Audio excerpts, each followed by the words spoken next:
Why is it that the hardest part of a chaotic week isn't the actual work? It's trying to stop. You finally sit down to relax, and something strange happens. Instead of feeling peace, an invisible wave of anxiety settles into your chest. Your mind immediately starts auditing your day, whispering that you're falling behind. If you constantly feel guilty for resting, you aren't dramatic. And this constant internal pressure shouldn't be mistaken for productivity or just a flawless work ethic. So why does sitting on your own couch trigger an internal red alert?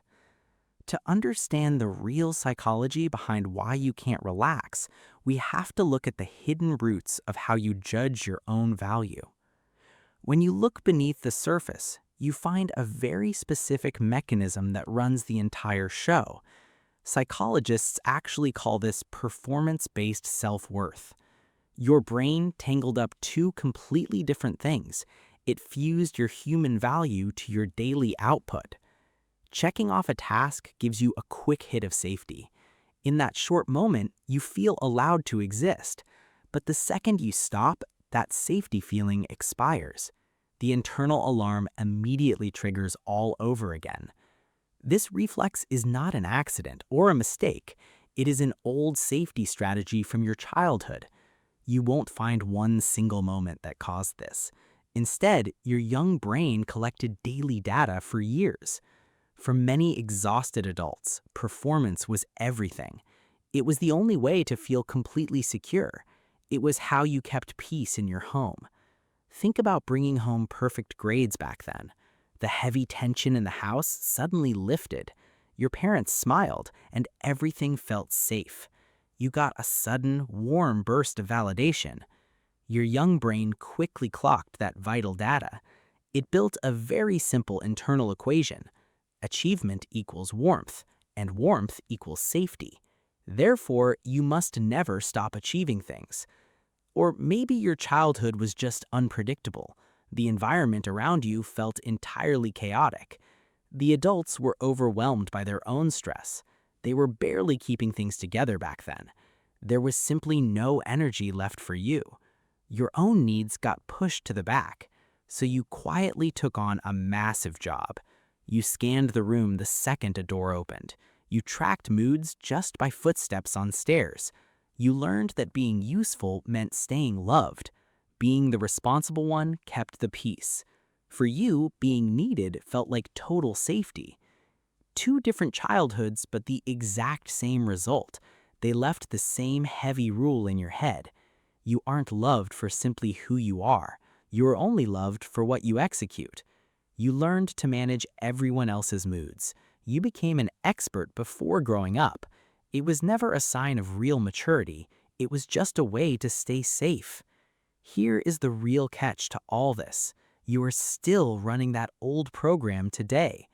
Those rooms stopped being unsafe a decade ago. The people around you aren't asking for performance, yet you struggle on a quiet Sunday afternoon. The only thing pushing you is your mind. Want to see how deep this runs? Look at your relationships. An empty to-do list panics your brain. Suddenly, basic friendships feel like high-stakes work. Welcome to the world of relational productivity. Think about the last time you canceled plans. You were simply too tired to function. A healthy brain just types a quick text. "I'm wiped. Can we reschedule next week?" Then they hit send. Total time, 6 seconds. But your brain instantly enters hyper-analysis mode. You write it, then delete the word sorry. You recall an article saying it implies guilt, so you add it back to avoid sounding cold. You rephrase the phrasing so you don't sound demanding. You draft 3 different versions in your notes. You even ask an AI to verify your tone. Finally, you hit send, 31 minutes later. Then you reread that sent message 3 times. You desperately try to predict how they'll react. Your internal radar is permanently hyper-attuned to others. You are a master at protecting everyone else's feelings, but you never give that same care to yourself. You'll spend an hour convincing a friend they aren't a burden. Then at 2 a.m., you lie awake. You feel heavy guilt just for being tired. Same mind, two completely different sets of rules. This inner conflict drains a massive amount of mental energy.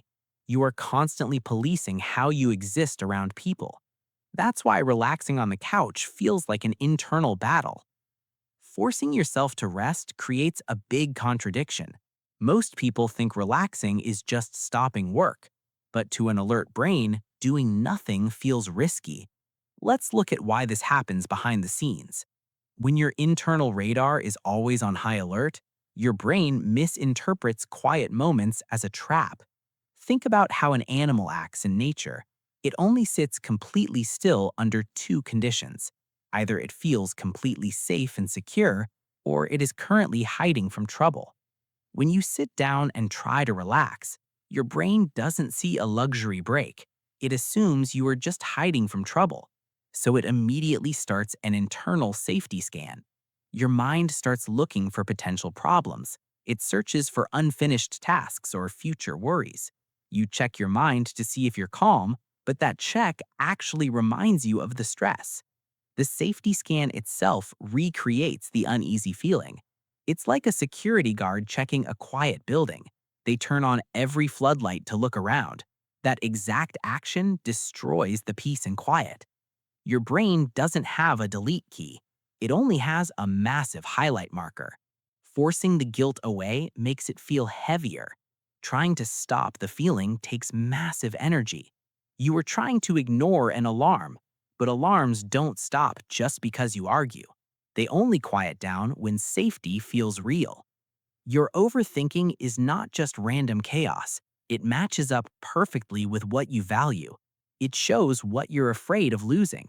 Your stress knows exactly what you care about. It just tells you in an exhausting way. Weekend guilt doesn't mean you're lazy. It's just a confused safety signal. Your internal system cares deeply about your life. It wants to protect your work and relationships, but it never learned to protect you from strain. Your mind avoids this heavy emotional debt, so your body is forced to track it. Your body keeps a strict tally of your stress. It counts every hour you spend on high alert. Think about that constant tension in your jaw, or the way you grind your teeth at night. It's that tight knock in your neck. It's the ache between your shoulder blades. No amount of stretching ever releases it. Then there's the classic weekend headache. It strikes right as your Friday schedule clears. The moment you stop, the pain arrives. You are completely exhausted by 10 p.m., yet you wake up wide awake all night. Your brain starts building tomorrow's to-do list. It reviews old conversations just to stay busy. Most of all, it creates the vacation phenomenon. You book time off and plan a getaway. You look forward to it for months. You finally sit down by the pool. Within 24 hours, you crash completely. You get hit with a sudden cold or headache. This feels like a betrayal by your body, but it's actually a massive confession. Psychologists call this the letdown effect. High stress floods your body with energy chemicals. These chemicals artificially keep you up and running. They hold back any feelings of exhaustion. Your body runs entirely on emergency fuel. The moment you signal real safety, things change. You step off the plane or close the laptop. Those survival chemicals suddenly drop to zero. Your system finally drops its protective armor, and that's when everything catches up. All the hidden exhaustion hits at once. That vacation cold is not bad luck. Your body is forcing you to pay a debt. You deferred this rest for 6 months. It's your system speaking to you directly. You wouldn't stop, so we stopped for you. Fixing this cycle isn't about a better morning routine.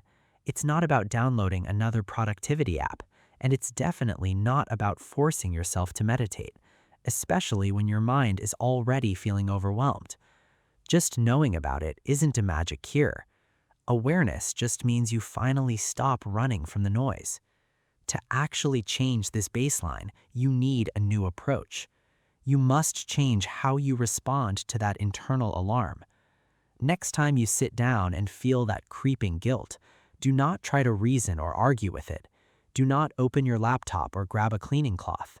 Do not work just to make the feeling disappear. Instead, try a very simple physical reset. Just notice the physical feeling of that alarm. Tell yourself a very simple truth in that moment. My mind is scanning for problems because I stopped moving. This feeling isn't a sign to go back to work. It's just an old program running a routine. Take one deep breath and drop your shoulders down. Relax your jaw and let the uneasy feeling sit there. Just let it stay without trying to fix it. Staying on the couch during the guilt changes everything. You're giving your brain a new data point. You're teaching your mind that quiet isn't bad. You're proving that the room is completely secure. The system keeping you on high alert is old. It was built when you were a young child. You needed to perform back then to feel loved, but you are not that young child anymore. Your current home is not like your past environment. That past situation disappeared a long time ago. You are completely secure in this room right now. Changing this loop completely won't happen overnight. It's about looking back at your younger self. They worked so incredibly hard to earn some warmth. Give them the one message they needed back then. You were always allowed to just sit and exist. Your value as a person was never the variable. Rest is not a luxury reward you must earn. You don't need to be productive to deserve it. It's a basic biological requirement for your body. It's just like water, sleep, and fresh air. Skipping rest won't make you successful long term. It just runs your internal engine way too hot. It brings your whole operating system closer to empty, and it drains your energy every single day. The world will keep turning without your constant help. The projects will wait until tomorrow morning. The unread emails can sit in the dark tonight. The people who love you don't need perfection. They don't want the exhausted version of you. They just want the real human underneath the performance, the one who finally decided to take a breath. Learning to rest is just your very first boundary. Next, you must protect your daily currency of peace. Discover why intelligent minds choose silence instead of arguing. Stop wasting your energy on low-tier emotional games. Click the video on your screen to master that silence. We see you, and we will see you over there.